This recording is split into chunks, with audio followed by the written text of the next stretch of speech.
On se souvient que l'état d'équilibre est affecté par trois facteurs: la concentration, la pression et la température. La constante d'équilibre, elle, n'est affectée que par un seul facteur, et c'est la température. Seule la température peut faire varier la constante d'équilibre. Lorsqu'on perturbe un système à l'équilibre, vous savez que ce dernier réagit de façon à s'opposer en partie à ce qu'on fait, donc l'équilibre va se déplacer et il va y avoir un jeu de concentration.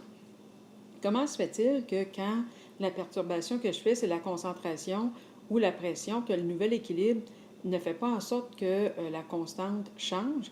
C'est que le rapport demeure le même. Donc, le rapport produit sur réactif, c'est-à-dire la division entre la concentration des produits et des réactifs, va faire que le chiffre ne changera pas. La constante, la valeur de la constante ne changera pas.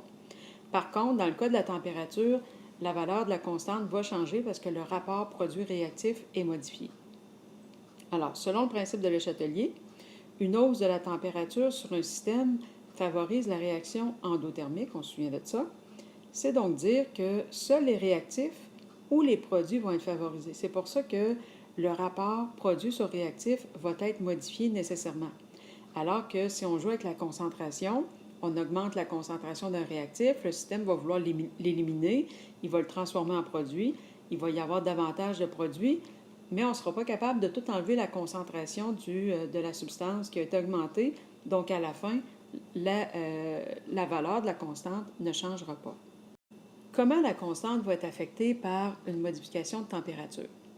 Soit la réaction entre le dihydrogène et le diiode, qui est une réaction endothermique, une réaction qui absorbe 43 kJ pour se transformer en iodure d'hydrogène.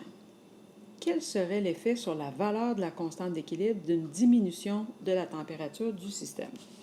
Bon, si on reprend tout notre enchaînement logique avec le principe de Le Chatelier, si on diminue la température, le système, ce qu'il va faire, c'est qu'il va vouloir faire le contraire de ce qu'on a fait.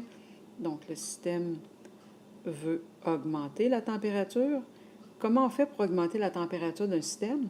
On va favoriser la réaction exothermique, la réaction qui produit de la chaleur.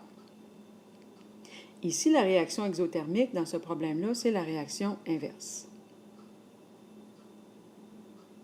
Donc, si je favorise la réaction inverse, ça veut dire que je favorise les réactifs. Il y a des produits qui vont se transformer en réactifs. Ça veut dire que dans ma constante d'équilibre précédente, où j'avais la concentration du HI en haut et la concentration du H2 et du I2 en bas, comme là, maintenant, je vais avoir davantage de produits, de réactifs et moins de produits, mon rapport K va diminuer. Donc, la constante va diminuer si j'abaisse la température de mon système.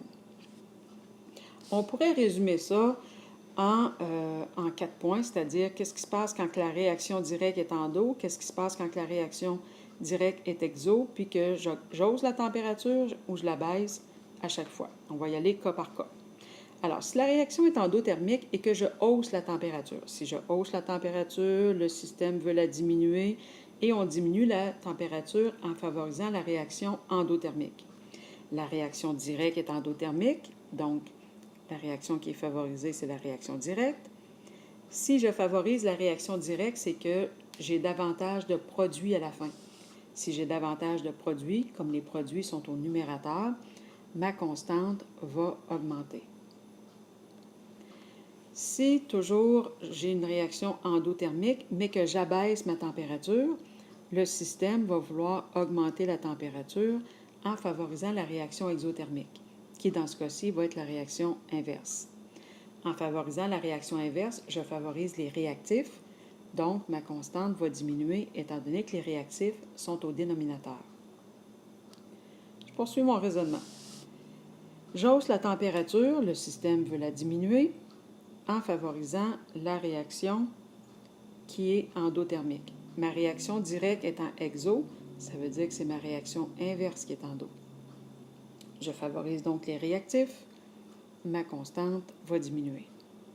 Et finalement, évidemment, si je baisse ma température, le système veut l'augmenter, va favoriser la réaction exothermique, qui ici est la réaction directe. en favorisant la réaction directe, on favorise les produits. Plus de produits, une constante plus élevée.